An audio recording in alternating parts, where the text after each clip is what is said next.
에베네셀이라고 하는 제목으로 말씀을 전하겠습니다. 올 한 해 2020년을 시작한 지가 엊그제 같은데 벌써 마지막 날 밤 송구영신 예배를 우리는 드리고 있습니다. 올해처럼 다사다난했던 때가 없었던 것 같습니다. 특별히 코로나19로 인하여서 1월 말부터 시작되어진 이 코로나가 지금까지 창궐하고 있고 앞으로 얼마를 더 기다려야 될지 모르는 그런 어려운 상황 가운데 우리는 있습니다. 사업이 어려움을 당하고 젊은이들이 직장을 잃어버리고 물질적인 어려움과 가게 경영하는 어려움들, 여러 가지 어려움들이 한숨이, 절망이, 탄식이 곳곳에서 나오는 것을 보면은 아직까지 우리 사회 속에서는 이런 어려움들이 더 많은 것을 볼 수가 있습니다. 그런데 우리가 올 한 해를 되돌아보면은 이런 어려움 가운데서 아주 죽을 일만 생긴 것이 아니라 우리나라에 그래도 다른 나라들이 똑같이 어려운데 그 가운데서 하나님이 이 나라 대한민국에 은혜를 많이 베풀어 주셨음을 믿음으로 고백합니다. K 방역이라 그래가지고 우리나라가 진단키트, 여러 가지 마스크, 이런저런 모범된 사례들을 통하여 전 세계에 이 나라 대한민국이 어느 나라인가를 알렸잖아요.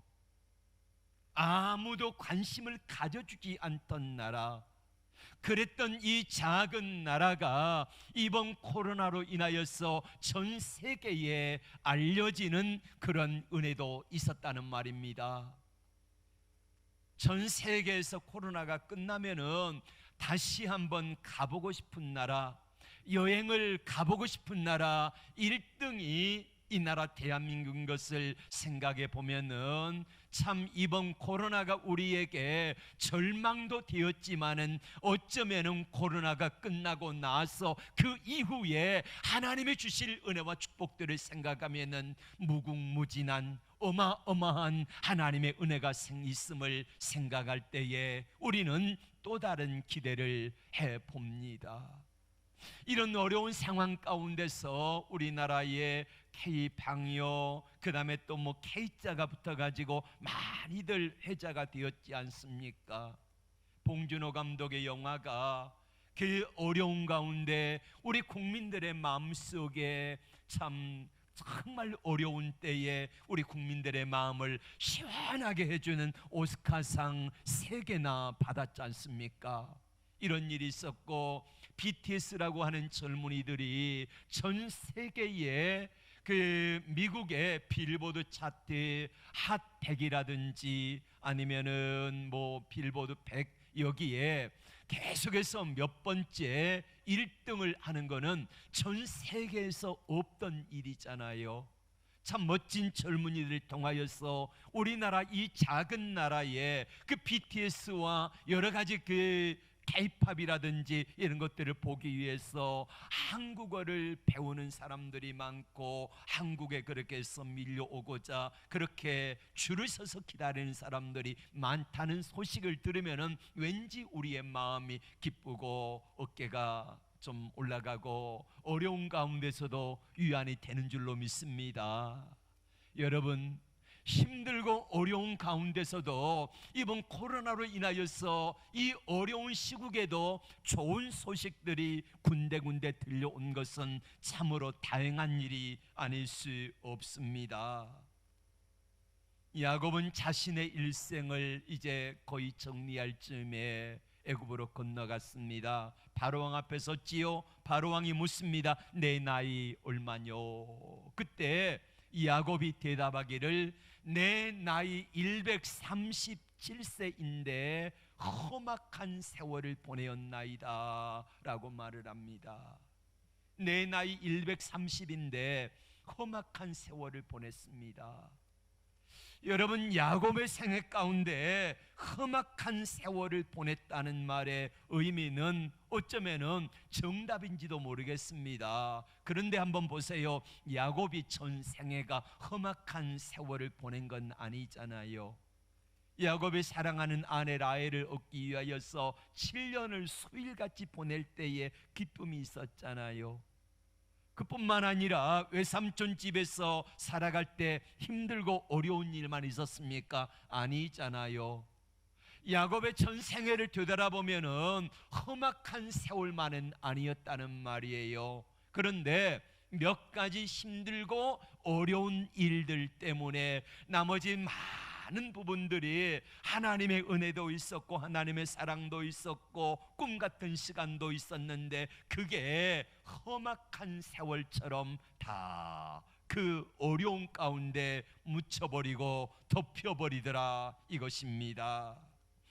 여러분, 중요한 것은 그 험악한 세월을 어떻게 이기며 어떻게 받아들이며 살아가는가 하는 것입니다. 어떤 사람은 험악한 세월을 믿음으로 이겨내기도 하고 기도하며 이겨내기도 하고 눈물로 그 시간들을 참아내면서 마침내 험악한 세월을 아름다운 삶으로 바꿔내는 능력들이 있는 삶을 살아가기도 하는 거잖아요. 야곱이 그랬습니다. 내 나이 137세이지만은 험악한 세월을 보냈습니다. 예, 험악한 세월을 보세요. 그런데 야곱의 마지막 일생이 어떠했습니까? 자기 아들 요셉이 애굽의 국무총리가 되어 있어요. 가보니까. 그리고 나머지 13년 동안 이 야곱은 정말로 왕과 같은 대우를 받으며 살았고 나머지 13년 동안 그렇게 살다가 장례식을 할 때는 어떠했습니까? 왕의 복음 가는 대로 40일을 애곡을 합니다. 여러분, 장례를 치르는데 40일장을 했다는 거예요. 요셉이 국무총리로 있으니까 애굽에 그 총리 휘하에 있는 장관들이 많은 사람들이 애굽에서부터 저 가나안 땅까지 따라가 가지고 장례 행렬을 40일간이나 하잖아요. 여러분, 이처럼 아름답고 행복한 삶을 살아간 사람이 누가 있습니까? 그러니까 우리 인생은 지금 힘들고 어려워도 마지막에 어떤 모습으로 서는가 하는 것이 더 중요한 게 아닐까요? 여러분, 지금 힘들고 어려워도 언젠가 야곱처럼 마지막이 더 아름다운 인생이 되어지기를 주의 이름으로 축복합니다. 여러분, 중요한 것은 세월을 어떻게 살아가는가, 믿음으로 이기면서 오늘 주어진 삶을 잘 이겨내며 살아가는가, 아니면은 주어진 삶 속에서 힘들고 어려움 때문에 우리가 고질병이 나타나가지고 원망하고 불평하다가 우리 인생을 끝낼 것인가를 우리는 선택하며 살아가는 것입니다. 사도 바울도 보십시오. 바울의 인생에 어쩌면은 그가 고백하는 대로 고린도 후서 12장에 보면은 정말로 힘들고 어려운 일들이 많았잖아요. 동족의 위험과 강도의 위험과 자지 못하고 먹지 못하고 40에 하나 감한매를 5번이나 맞았고 태장을 맞았고 줄여 죽이려고 하고 또 여러 가지 많은 어려움을 당하는 삶을 살았지만은 사도 바울의 인생은 이렇게 고백하잖아요. 나 인생 참 잘 살았다. 내 인생 참 기쁘게 감사하게 살았다. 이렇게 고백하며 마지막에 죽을 때 이 사도 바울은 웃으면서 행복하게 주님 품에 안기는 삶을 살아가잖아요. 여러분, 올 한해 힘들고 어려운 일들이 참 많았지만은 그러나 그 가운데 분명히 한번 되돌아보고 생각해보고 더듬어보고 다시 한번 기도하며 생각해보면은 어렵고 힘든 상황 가운데 있을 때에 하나님의 은혜가, 특별한 은혜와 하나님의 손길이 여러분 가장 가까이 계셨음을 믿습니다. 그리고 지금도 마찬가지예요. 오늘 우리는 이스라엘 백성들의 삶의 모습을 한번 본문에서 되돌아봅니다. 이스라엘 백성들의 오늘 본문의 삶의 형편은 한마디로 말하면 이렇습니다. 사사기 21장 25절의 말씀이 이스라엘 백성들의 모습을 대변해 주고 있습니다. 같이 볼까요? 그때 이스라엘의 왕이 없으므로 사람이 각기 자기의 소견에 옳은 대로 행하였더라. 아멘. 하나님을 모시고 살아가지만은 하나님이 없는 삶을 살았다는 거요. 그랬더니 어떡합니까? 자기 소견에 옳은 대로 살았다는 거요. 내가 하고 싶은 대로 살아가는 거요. 하나님의 말씀이 있지만은 하나님의 말씀보다는 내가 원하는 대로, 내가 하고 싶은 대로, 내 뜻대로 살았더라. 이게 사사기의 결론입니다. 그랬더니 어떤 결과가 와요? 하나님이 옆에 가장 가까이 있는 블레셋 사람을 하나님이 보내십니다. 자꾸 괴롭혀요. 농사지면 뺏어가 버려요. 와가지고 다 가져가 버려요.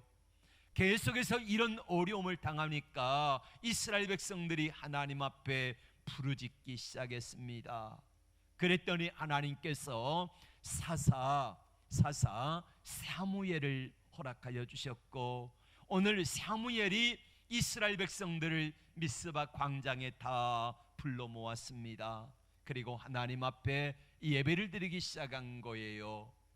이스라엘 백성들이 이 어려운 위기를 어떻게 벗어났냐면요, 하나님 앞에 모이는 것으로 그 문제를 풀었다는 거예요. 한번 생각해 보세요.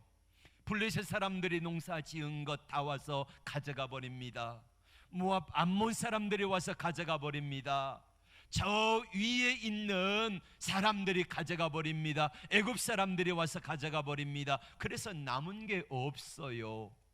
이런 어렵고 힘든 상황 가운데서 제멋대로 살던 이스라엘 백성들에게 하나님께서는 그 어려움을 당할 때에 벗개도 빼앗겨 버리고, 그리고 모든 어려움이 가중되어져요. 어려움이 끝날만 하면은 다시 오고, 끝날만 하면 다시 오는 게 아니라 어려움이 계속 되어진 데다가 거기다가 또 어려움을 겹친다는 거예요. 그 어려움이 아직 해결되지 않았는데 다시 또 다른 어려움이 위에 겹쳐요. 이거를 설상가상이다 이렇게 말하잖아요. 자, 이런 상황 가운데서 이 문제를 풀어가는 방법은 딱 한 가지예요. 무슨 방법이에요? 하나님 앞에 모이는 거예요.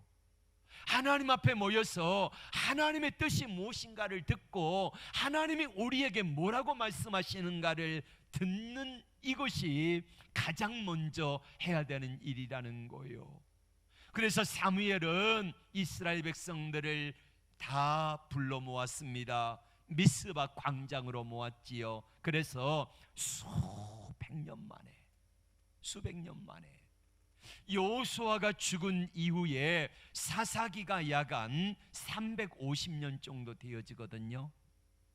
그런데 350여 년 기간 동안에, 사사기 기간 동안에 단 한 번도 모인 적이 없어요. 딱 한 번 모인 적이 있습니다. 왜 모였냐면은 저기 베냐민 사람들이 레위인을 첩을 강간하고, 그리고는 그 첩을 죽인 거예요. 화가 난 레위인이 자기 아내 첩을 시신을 12동강을 낸 거예요. 그래가지고 편지와 함께 12지파에 보낸 겁니다. 그래서 모인 게 뭐였냐면은 베냐민 지파와 싸우기 위해서 모인 것 딱 한 번 있어요.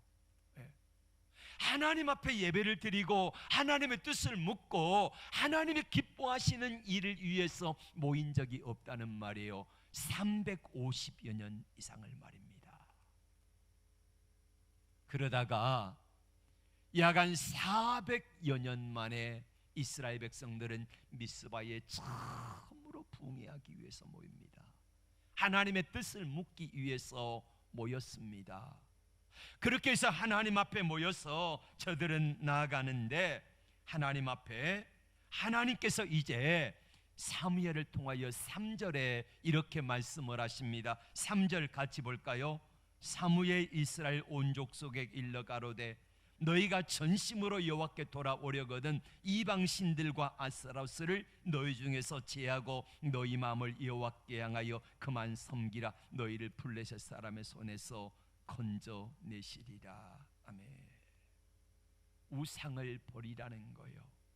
그러니까 하나님 앞에 모였는데 저들에게 뭐가 있냐면요, 우상들이 가득해요. 집집마다 다 하나님을 섬겨요. 하나님 믿어요. 예수 믿는다는 말이에요. 우리 같으면 예수 믿어서 주일날 예배당에도 나오고 11조도 하고 감사헌금도 하고 신령감사도 하고 다 한다는 거예요. 그런데 저들 가정에 뭐가 있어요? 다 하나씩 우상이 있는 거예요. 바알이 있고 아스타로스 있고 각종 우상들이 없는 가정이 없다는 거예요. 그래서 하나님 앞에 돌아오려거든, 하나님을 진짜로 만나려거든 너희가 섬기던 우상들을 버려라는 거예요. 우상들을 버리고 오라는 거예요.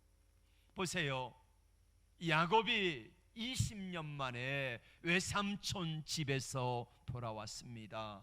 돌아오는데 올 때에 자기 아내 라헬이 자기의 아버지 드라빔을 훔치잖아요. 바단 아람에서 올 때에 야곱의 자녀들, 야곱의 아내 4사람들의 삶 속에는 여러 가지 우상들이 있습니다.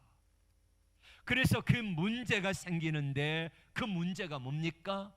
외동딸이었던 디나가 나가가지고 어려움을 당하고 와요. 그러자 자기 오빠들이 가가지고 세겜 사람들을 죽이잖아요.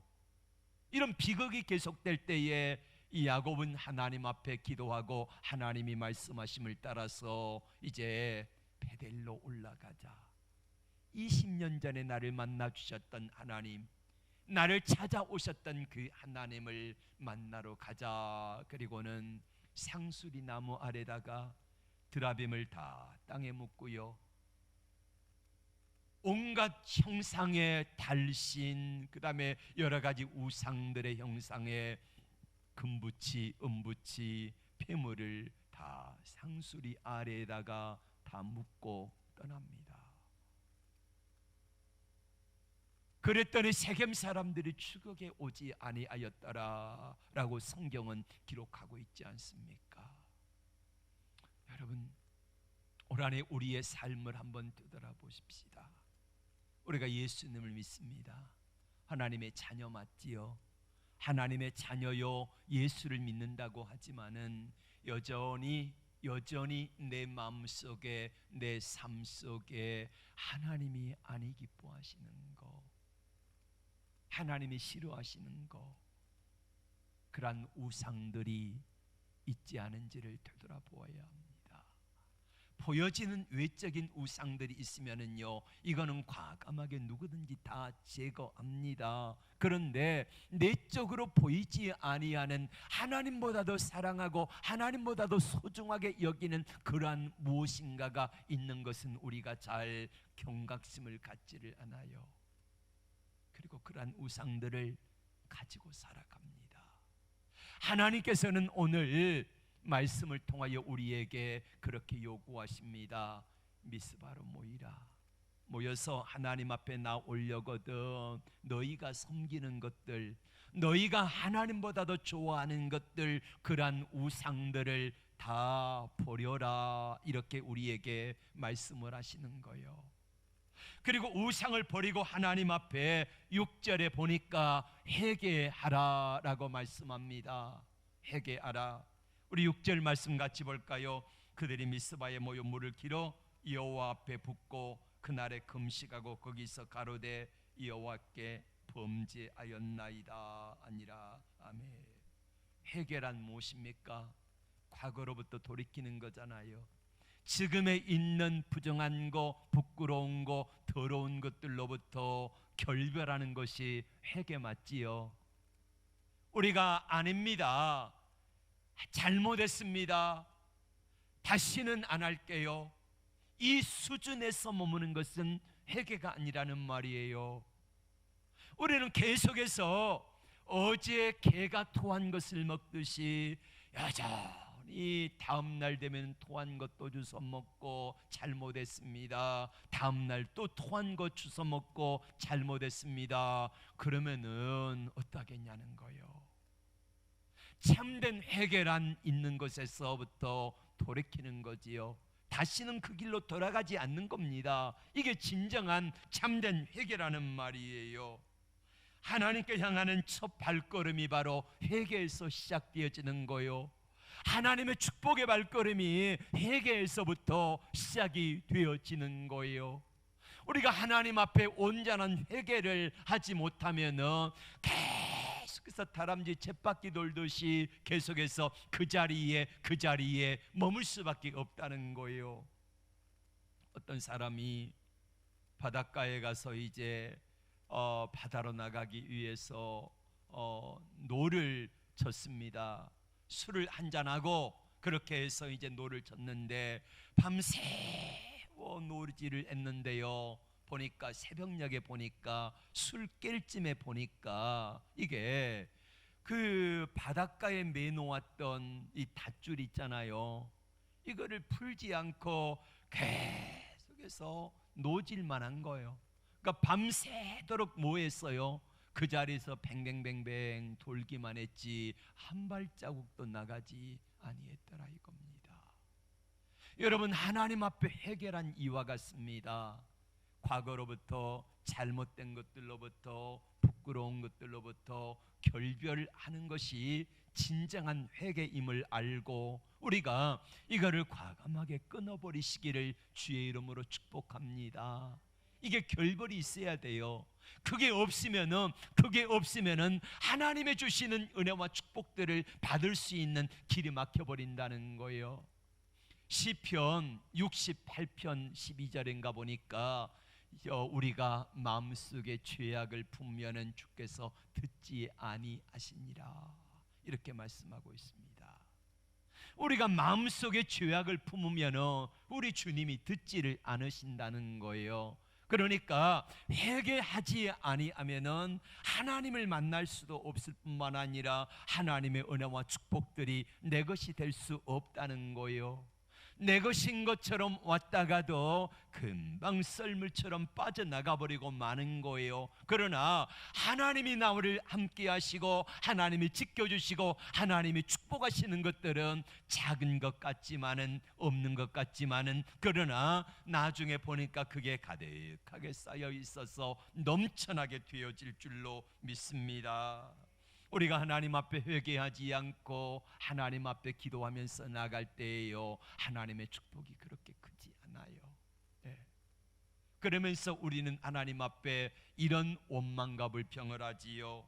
하나님이 우리를 잊으셨나 봐, 여호와의 손이 짧아지셨나 봐. 아닙니다. 이사야서 59장 1절 2절에는 이렇게 말씀합니다. 여호와의 손이 짧아 구원하지 못하심도 아니요 귀가 둔하여 듣지 못하심도 아니라 오직 너희 죄악이 너희와 너희 하나님 사이를 내었고 너희 죄가 그 얼굴을 가리워서 너희를 듣지 않으시게 함이라 라고 말씀하고 있습니다. 회개하라는 거예요. 돌이키라는 겁니다. 하나님이 원치 아니하는 것들로부터 이제는 결별하라는 거예요. 그렇게 하며 나갈 때에 하나님께 기도하며 나갈 때에 하나님께서 역사하실 줄로 믿습니다. 자, 이스라엘 백성들이 미스바에 모였습니다. 하나님 앞에 금식하며 기도할 때에 어떤 일이 있습니까? 블레셋 사람이 쳐들어오는 거예요. 어려움에 어려움이 가중되잖아요. 여러분, 지금 하나님 앞에 이스라엘 백성들이 수백 년 만에 약 한 400년 만에 처음으로 백성들이 다 모여서 하나님 앞에 예배를 드리는데 여러분, 예배를 드리면은 하나님이 좋은 일을 주셔야 되잖아요. 그런데 예배를 드리는데 블레셋이 쳐들어와요. 그때 이스라엘 백성들은 사무엘 선지자와 함께 하나님 앞에 금식하며 회개하며 기도하기 시작합니다. 자, 기도할 때에 7절과 8절과 9절 같이 볼까요? 시작. 사무엘에게 이르되 당신은 우리를 위하여 우리 하나님 여호와께 쉬지 말고 부르짖어 우리를 블레셋 사람의 손에서 구원하시게 하소서. 사무엘의 젖먹는 어린 양을 취하여 온전한 번제를 여호와께 드리고 이스라엘을 위하여 여호와께 부르짖음에 여호와께서 응답하셨더라. 아멘. 하나님이 응답하셨어요. 예, 하나님이. 건국대학교 부총장을 지내고 우리 세대의 분들이라고 하면은 건국대학교 부총장을 지냈던 유태영 박사라고 하는 분을 아마 한 번쯤은 이름을 들어보셨을 거예요. 이분이 전라북도에서 태어났는데 8남매 중에 5번째로 태어났습니다. 너무 가난했어요. 자기 아버지도 모습, 자기도 이게 먹을 게 없으니까 머슴살이를 하는 겁니다. 근데 이때에 이분이 5살 때 어머니가 이 아이를 데리고 새벽기도에 나갔다고 그래요. 새벽기도 나가가지고 이 아이가 5살에, 여러분 그때 시절에 얼마나 많이 배고팠지 않습니까? 예. 근데 전사님께 물었어요. 5살짜리가, 전사님 기도가 뭐예요? 하나님께 너의 필요를 아뢰는 거라단다. 예. 그래서 그 이야기를 듣고 5살짜리가 그때부터 엄마를 따라서 새벽기도를 매일 다닙니다. 5살짜리가. 초등학교 5학년쯤 되었을 무렵이에요. 그때에 어머니를 따라서 여전히 새벽 기도회를 하고 있는데 지금처럼 영하 10몇 도 내려가는 아주 추울 때예요. 초등학생이면은 새벽 기도 가고 싶지 않잖아요. 그런데 이 사람은 하나님 앞에서 내가 기도하고 간구하면 하나님이 들으신다고 하는 이야기를 듣고, 하나님 제 기도를 들어주세요. 저는 가난해요, 배고파요, 어려워요, 힘들어요. 하나님 저를 좀 만나주세요. 그렇게 기도하는데 새벽에 추웠잖아요. 지금처럼 우리가 파카 입고 이런 시설이 안 돼 있고 예배당에 가면은 난로도 허술했잖아요. 난로도 피나마나였고 그랬던 시절이니까 그 어려운 때에 성전에 가가지고 발발발 떨고 있는데 그때에 갑자기 누군가가 따뜻한 담요를 덮어주는 것처럼요 온몸이 따뜻한 그런 기운을 이 사람이 느낀 거. 이때가 초등학교 5학년 때예요. 그 교회를 담임했던 전사님에게 물었습니다. 전사님, 제게 미군 담요를 덮어주시나요? 하고 쳐다봤더니요 없어요. 담요가 없어요.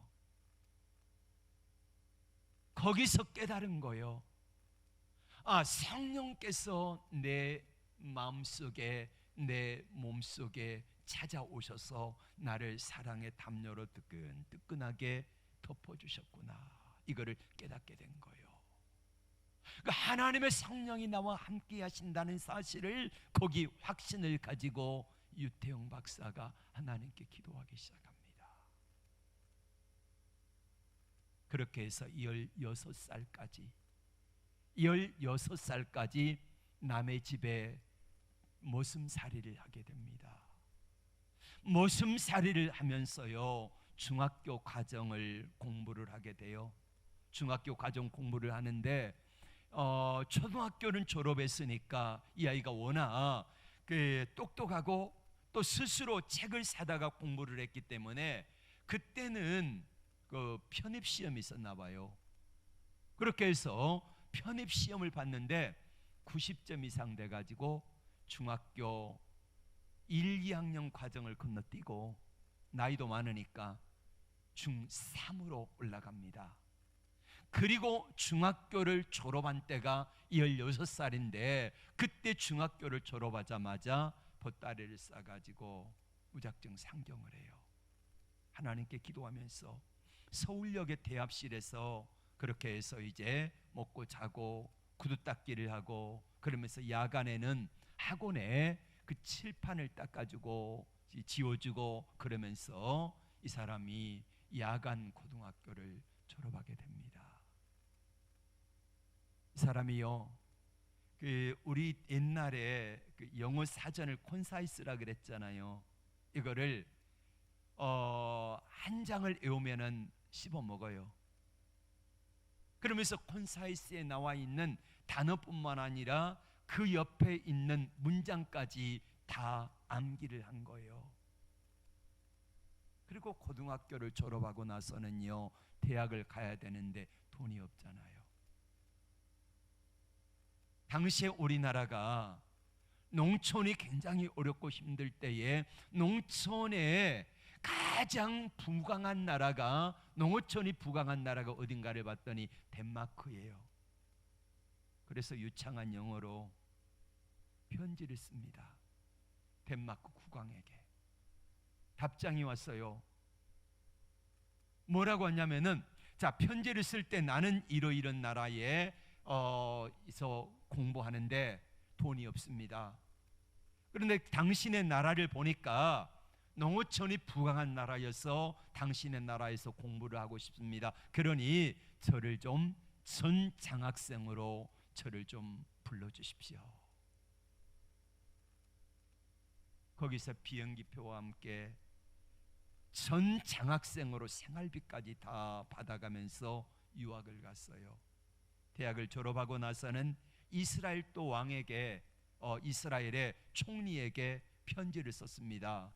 당신 나라에서 배우고 싶습니다. 그랬더니 또 국비 장학생으로 간 거예요. 그렇게 해서 박사학위를 받아와가지고 우리나라의 그 박정희 대통령 시절에 새마을 운동을 했잖아요.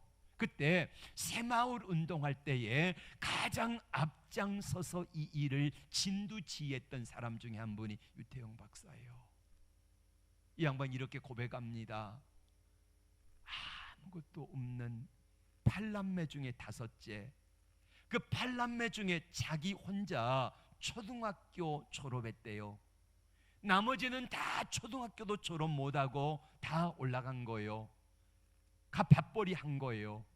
근데 그때 초등학교 때, 아니 5살짜리 어머니 등에 업혀가지고 새벽기도에 갔던 그 기도의 능력을 맛보고 나서 초등학교 5학년 때에 하나님의 성령의 담요를 덮어주신 것들을 경험하면서 하나님을 만나고 나서 그는 하나님 앞에 무엇이든지 기도하며 하나님 앞에 새벽기도하고 하나님의 은혜를 사모하며 일했더니 하나님께서 건국대학교 부총장을 지내고 지금은 소망교회 장로님으로 섬기다가 이제 은퇴를 하셨어요.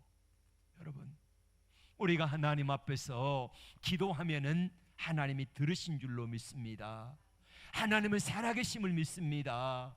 중요한 것은 뭐냐면요, 내가 하나님의 능력의 하나님, 전능하신 하나님이라고 말은 아는데 그 하나님 앞에서 얼마나 그 하나님을 내가 신뢰하냐는 거예요.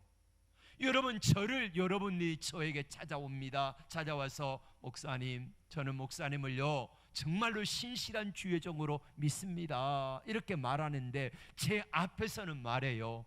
목사님은 이 목사님의 저를 위해 기도하면은 하나님이 들으실 줄로 믿습니다, 말은 하는데 돌아서서는요 저에 대해서 한마디 믿음이 없어요. 다른 사람 만나면은요 불평해요. 그럼 저를 믿는 게 아니지요. 내가 하나님을 믿는다는 것은, 내가 하나님을 신뢰한다는 것은, 하나님께 기도한다는 것은 전의지적으로 지정의 모든 것들을 다해서 하나님을 믿는다는 것 아니겠습니까? 우리가 하나님을 믿는다고 하지만은 전지정의를 통해서 하나님을 믿는 사람은 그렇게 많지를 않아요. 그래서 하나님을 못 만나는 거예요. 하나님의 살아계시지만은 그 능력이 우리 안에 흘러 들어오지를 못한다는 것입니다. 자, 이렇게 하나님 앞에 모였습니다. 400년 만에 모인 거예요. 모여서 회개하면서 우상을 버리고 하나님 앞에 금식하며 하나님께 기도했잖아요. 그랬더니 하나님이 어떤 은혜를 베푸셨어요? 자, 10절 말씀 같이 볼까요? 10절 시작.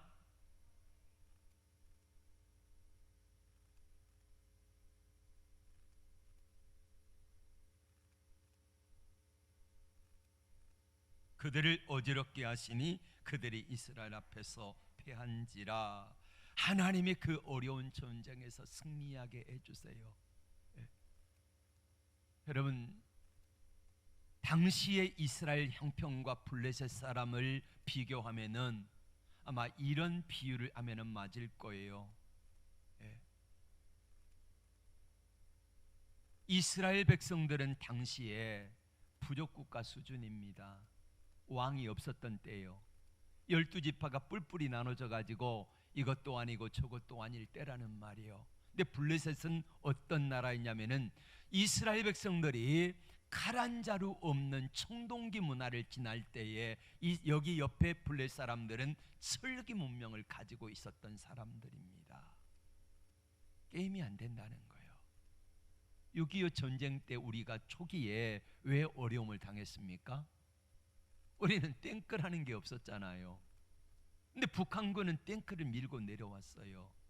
마치 그와 같은 싸움이에요. 싸워 이길 수 없는 싸움입니다. 그런데 하나님께서 함께 하시니까 어떻게 싸워 이기게 하시냐면은 오늘 10절에 보니까 블레셋 사람들에게 큰 우레를 바라세요. 그래가지고 이스라엘 백성들 앞에서 블레셋 사람들이 패하게 만드셨다는 거예요. 그리고 두 번째는 하나님이 어떤 은혜를 베푸시냐면은 13절입니다. 시작. 이에 블레셋 사람이 굴복하여 다시는 이스라엘 경내에 들어오지 못하였으며 여호와의 손이 사무엘의 산 날 동안에 블레셋 사람을 막으심에. 아멘. 블레셋 사람이 굴복해 가지고요 다시는 들어오지를 못했다는 거예요.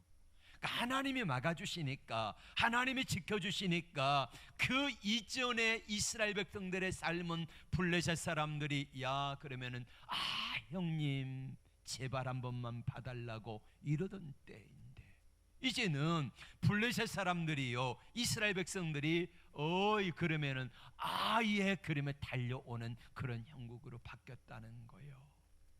하나님이 이런 은혜를 베풀어 주신 거예요.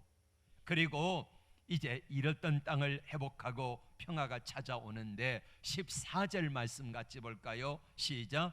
이스라엘 그 사방 지경을 블레셋 사람의 손에서 도로 찾았고 또 이스라엘 사람과 아모리 사람 사이에 평화가 있었더라. 아멘. 여러분, 잃어버린 것들을 다 찾아온 거예요.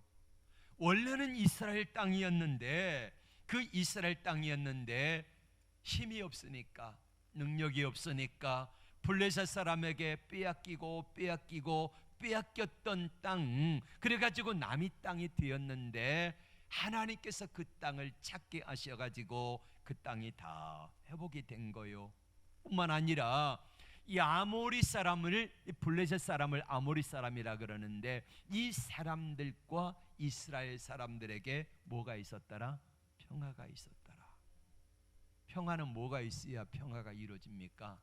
힘이 있어야 되잖아요. 이스라엘 백성들이 힘이 있으니까, 이스라엘 백성들의 능력이 아니라 하나님이 지켜주시고 하나님이 함께 하셔서 막아주시니까 블레셋 사람들이 이제는요 건들지를 못하는 은혜가 있었더라 이것입니다. 이제 말씀을 맺습니다. 여러분,